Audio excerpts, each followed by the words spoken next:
But Rob, last night, for all intents and purposes, the Denver Nuggets eliminated the Los Angeles Lakers. They're up 3-0. No team has ever come back from a 3-0 deficit to win a playoff series. Rob G, check that out, but I believe I'm right.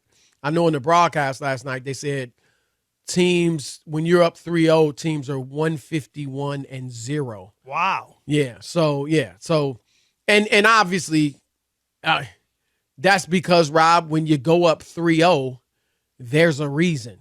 You're generally the better team. Right. Right. And clearly Denver is the better team. Not only are they the better team, Rob, but they are a nightmarish matchup for the Lakers. I don't necessarily know why. I mean, I have said the teams that have given LeBron James the most trouble in his career have been teams like really balanced teams, smart teams. They move the ball. They play 5-man basketball rather than 1 or 2-man basketball where 1 or 2 guys, controls and dominates the ball and sets everybody up. And that I go the Boston Celtics of the big three when LeBron was in Cleveland, the San Antonio Spurs, even at Tim Duncan's advanced age, late in his career, gave Miami all it wanted, beat them in one finals, crushed them in one finals, and almost beat them in another. And that's when LeBron was at the height of his powers with Dwayne Wade and Chris Bosh beside him. And then Golden State, of course, and now Denver, Rob. And here's what I want to say about last night. There's a lot I could say, but I want to focus on Nikola Jokic, Rob, and I know you do too. For all those young people out there who didn't see Magic Johnson and Larry Bird play, and you might see a little bit on YouTube or stuff like that, but you really didn't see their careers. This is what it was like. Because, Rob, last night, I thought Nikola Jokic dominated that game without scoring or taking shots. And I know he ended up with 24 points, but he only took 13 shots, Rob. Like, he was not looking to score, looking for his own, shots. But he controlled that game. And that's how Larry Bird and Magic Johnson were. They could control a game and be the best player on the floor without scoring or scoring a lot. And people might look at Magic Johnson's stats today and say, oh, he only averaged 19 points a game. He obviously has the highest career average in assists with 11. But they might look at that and say, oh, is he really a top 5 player? They might look at Larry Bird. Larry Bird never led the league in scoring. Was he really one of the greatest scorers ever? Come on. I hear about Bird's jumper and really? Yes, really. And so they were great passers. While Larry Bird, as you know, was a phenomenal passer. He was. Magic was the best passer ever by a mile. Don't give me this LeBron or Mark Jackson or Steve Nash or Johnson. Nobody could pass the ball like Magic Johnson. I always remember him coming down, fast break, just no look. Like he was special. Rob, he did real no looks. Right.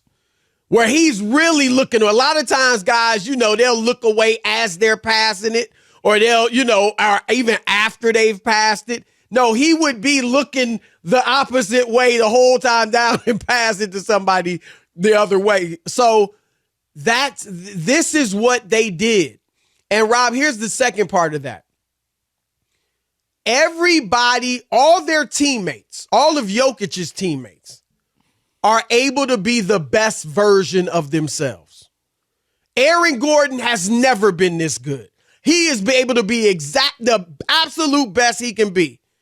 Michael Porter Jr., catch and shoot, baby. That's what I want to do. He's able to be the best version he can be. Now, maybe he would go somewhere else and get more shots and average more points, but he wouldn't play better than he's playing now. He has not had to say, oh, I got to take that part of my game out of it because we got Jokic. I can't do this. No. And Jamal Murray, obviously, able to be the best version of himself. Rob, that's what happened with Magic and Bird. James Worthy, Kareem Abdul-Jabbar, Byron Scott. They didn't have to take away any of their game for Magic. They were able to excel and do exactly what they do best because he was the unselfish playmaker, making sure they got fed. And same with Larry Bird, Kevin McHale, Robert Parrish, Dennis Johnson. They could do what they do. And you see very few players like that. LeBron is not like that. Jordan wasn't like that. Dwayne Wade, Iverson, most players are not like that. That's what makes these three so special. And so that's why the Lakers can't touch them. Because their main guy is about getting everybody to play their best and everybody involved. And then when they don't have it going, guess what? I will put 40 on your head. So that's what I see from it. You know what I see, Chris? And I hear you all the way. What I see is has the Joker entered the Shaq space, Chris, when the Lakers won the 3 in a row and Shaq was unstoppable in the postseason and put up ridiculous. Now, it's a different game. Don't get me wrong. Right. I'm not saying he's playing the same game. Right. Or, you know what I mean, or the same way. But Shaq was unstoppable. Every night, what are you doing? How do you stop the Joker, Chris? Who is going to be the guy to stop him and stop this team from maybe winning 3 in a row, like when Shaq and Kobe did it, for real? And it's even more impressive because he don't have a Kobe. Right. No, you're right. You know what I mean? He don't have a Kobe. If he wins this championship and maybe another one, whether it's a three-peat or just, 3 out of 4 years from now, whatever. Right. Yeah. Like when we start debating where he ranks, the fact that he didn't have a Kobe and quite honest, I mean, he didn't have what Magic had and Kareem had. Even when he Bird. won, Bird had 4 Hall of Famers on that Celtics team, at least 3, right? And look, and let's keep it real. If they do go on some type of dynastic run, then a lot of these guys, a couple like Jamal will definitely make the Hall of Fame. Oh, yeah. If they win Gordon, more, I mean, let's just keep it. Michael Cooper just got in. So, but Gordon could make it if they keep winning. Michael, who knows? But no, you're right. He doesn't. And that's like, this is a team. And that's why, Robin, I said this before. A lot of people look at the 90s and say, oh, teams only had 1 or 2 stars back then. It was watered down. No, they played team basketball. This is a great example for you. They got 1, 2 stars, although Murray's never made an all-star team. And they're running through the league because it's about playing together. When you've got talent and you play together and every man can be his best, man, that's tough to beat. As far as Shaq, I think that's fair. I mean, obviously, like you said, they're completely different players. I'm just talking about the dominance in the postseason, and nobody could stop Shaq, and I'm waiting for somebody to stop the Joker. That's my only point. Nothing else do they have in common. You got it? That's all I'm saying. Yeah, nobody's stopping him. Who's stopping him? Who's coming along to stop? And again, because let me say this. How do you stop him? You might hold him to 19, or he might only score 19 or 21, but that means he's getting everybody else involved. How about this? AD's playing great, and it doesn't matter, Chris. AD's playing great. Doesn't matter. He scored 40 points in the game. AD is not showing up in the fourth quarters for whatever reason, at least the last 2 games. But you can't. Yes, we can look at that, and look, he does have to be better in the fourth. He does, but his numbers. I don't know what's going on, but his numbers are big. Numbers overall are great. LeBron's numbers are well. LeBron was last night. It was interesting. I don't know if he was worn out, Rob. He had his little spurts, but he really didn't. He didn't put any type of fingerprint on that game last night or imprint on that game. and didn't seem to be, he just, like I said, I don't know if he was gassed or worn down or what. But, he didn't play poorly, but certainly didn't put an imprint on the game. But I think, I don't know, right? Look, I will say this. It is not going to be a cakewalk, I don't think, for the Nuggets. No, I'm not saying that. Right? They got Minnesota or Phoenix next, and both of those teams beat them in the regular season. I'm not saying a cakewalk, but I like them, man. They're my pick. And they battle tested. They have a lot of things going for them. I mean, and they're to well me coached. too, Michael Malone's a top coach. He's top a tremendous coach. And here's the other thing too.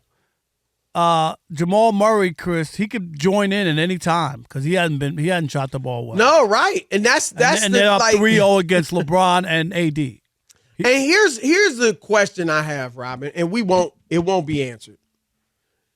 Because I have said, and I don't know if I said it on our show, I said it on First Things First.